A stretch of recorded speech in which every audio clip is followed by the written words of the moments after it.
I'm a great advocate for educating kids. And sometimes, in England, kids are like, I want to just, engage on my iPad or, they're just not interested.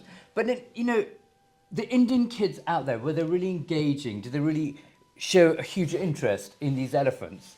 I mean, I had the privilege to go and see some of these education classes when I was out in India recently in the northeast area.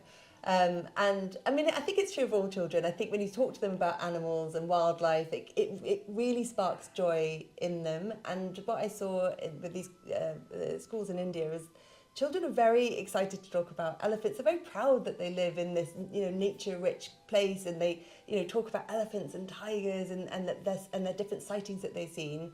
But some of them also come with quite sad stories. They'll share stories about, how their families face difficulty because crops have been demolished, for example, or even attacks to people in their communities. So they sort of understand the both sides of it. And you do see this great energy when they're learning about the animals, when they're understanding more about how these animals communicate and what they like. And the program we have is called The Elephant Story, and it's really engaging, and you could see this transformation in the children's understanding.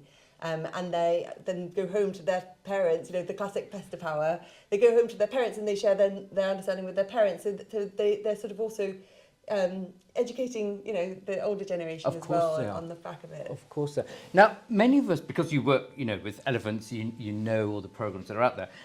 There's a few things I'm intrigued about. Tell me, what are elephant corridors? So elephant corridors are the migratory routes that elephants will rely on to get the food that they need, around through the different seasons. And this is stuck in their heads. It's stuck in their heads, and it's passed down from generation to generation to generation. So, as I'm sure you know, elephants are matriarchal. The herds are led by wise elephant females, and they will know the routes, and they'll know what to do. If a certain area suffers drought, they'll remember, okay, we can go to different places, and so these migratory routes are very they're very sort of important. Mapped into the DNA almost. In the DNA. Yes. But as I say, with climate change, when natural disasters hit, they need to find new routes, and that's often where we see some of the more challenges. Yeah. So conflict. And part of the education. So, for example, you'll have biodeterrence. Is that right? That's right. Did you like the fact that I knew about that? I do like that. Yes, elephants hate lemons. Yeah, apparently. that's right. And thorns. And thorns. Right. So there's certain things that they really don't like. And so they'll make almost like a hedge of lemons, and then they can also sell the lemons later as perfect. A crop. Yeah, absolutely. It's a win-win situation. I love that. I love that. Yeah. Now, do you have any interesting facts about the Asian elephant? Gestation period. How long do they live? Their general food, the vegetation that they eat. Do you have some information about that? Because obviously, I know very little about the Asian elephant. I mean, they're wonderful. I mean, they never forget, as you know.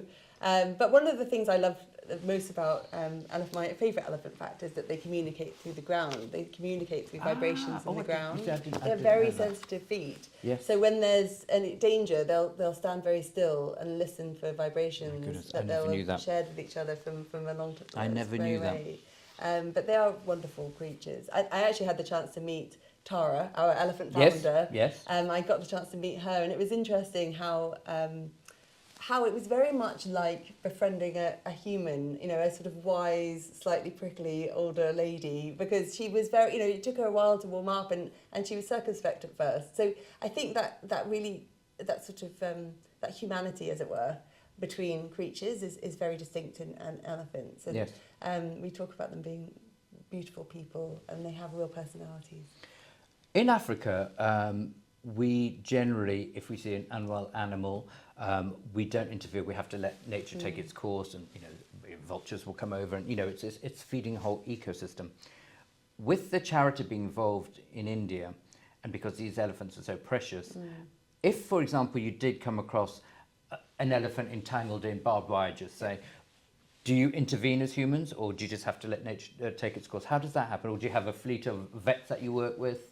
So we talked about how we work in partnership with government. So it's very much the Forestry Commission and forestry officials will come in and intervene.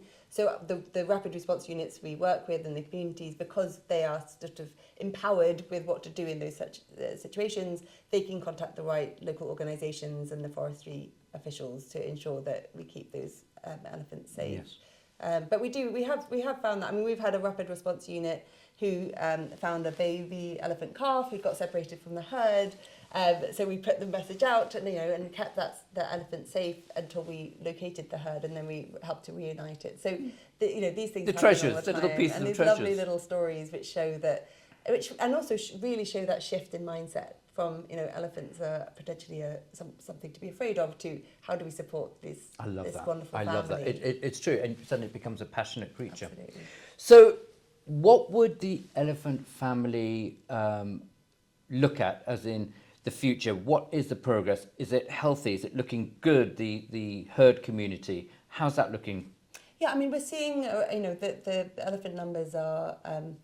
There was a recent study which actually did show that elephant numbers were lower than expected, but it was a more robust scientific measurement of the numbers. So I think it's a little bit difficult now. We've got a new baseline on elephant numbers in India that enable us to track how we're doing, but the sense is that they're probably stable for now. Obviously, we're seeing with tigers, there's been a real increase in the numbers, which has been fantastic. Because Project your Tiger. organisation also We is work biodiversity. Exactly. So it's we're not just very elephants. much- I love that. Elephants are our hero. I love the that. hero of our story. I love but we that. work across Asian wildlife, and it's really about championing the biodiversity. But elephants are a keystone species, and they're an important species in terms of the wider biodiversity as well, because they're sort of the gardeners, of the jungle. Absolutely. And so, the future is very hopeful, but there's a lot of work to do. Yeah, no, of course. And can you tell us a particular success story the organisation has been involved in, where you can go, do you know what, we're so proud of this, what happened? I mean, one of the things that we are really looking at is how do we support the communities in central India. We do a lot of work with tiger habitats, and we've been working with an organisation distributing biofuel heaters to enable them to stop working so much in the forest. And it's in examples like that where we're seeing a dramatic drop for the amount of firewood that those communities are using, which is enabling us to work more in those forest fringe habitats. And we're seeing a resurgence of tigers in those areas in a way that is keeping people safe, because their dependence on the forest isn't so needed. So it's things like that, like just small wins that make such a big impact to that both the local community, but the landscape in terms of the biodiversity as well. So Elephant Family has been partnershiping with quite some amazing artists and individuals. Why do you go down that road? I mean, it's been in our DNA from the beginning. I think, as I said, Mark Shand, he really saw that there was a need to, I suppose, sort of PR the Asian elephant. And nature is always been such an inspiration for artists and for creatives. And he had this fabulous network of people in the fashion world, in the creative world, with artists, and was able to kind of curate this extraordinary events and campaigns and exhibitions. So that's always been something that we've done, because while we very much want to fly the flag of some of the dangers that are facing Asian wildlife, we want to do it in a really joyful way that celebrates that biodiversity, because I think there's so much doom and gloom in the world, and arguably rightly so, because of the dangers facing wildlife. But we also want to make sure that people sort of really connect with our passion for wildlife, and art is a beautiful way of doing that, and we've had some wonderful experiences putting together some of the most lovely artistic events that help us to tell that story. Now, I'm not one to be nosy, darling. However, a little birdie told me that you've got quite a wonderful, famous couple who support the charity. And who are they? We're very fortunate. We have His Majesty the King, Her Majesty the Queen as our joint royal presidents, which is wonderful. We're the only organisation that have both in a position of patronage. Incredible. And I think it speaks to our history, because the Queen's obviously always had a personal connection to Elephant Family through her brother. But a few years ago, Elephant Family merged and became part of the British Asian Trust, Yes. which is founded by the King.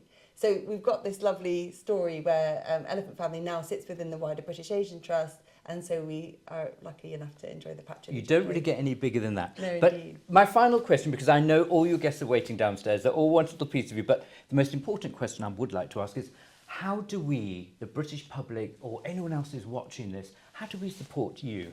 Oh, thank you so much for asking that. I mean, there's so many different ways. I mean, obviously, you know, we can't do this work without funds. So anyone who wants to make a donation is very welcome. Have a look on our website on ways to do that. But it's really about building a community of supporters and partners to get behind us. So whether or not you're maybe an artist, whether you're a beautiful hotel, whether you're a member of the public that wants to get involved, do take a look at our website, have a look at what we've got going on, and reach out to us, and we'll have a conversation about how you might want to support and get involved. Hilary, I honestly could talk to you for hours if I'm really honest, but I've been given such a tight timeline with you. But thank you so much for coming in. Thank you so much to you and your team. You do absolutely the most extraordinary work. It's groundbreaking, supporting communities, educating us all. Just a great job. Thank you.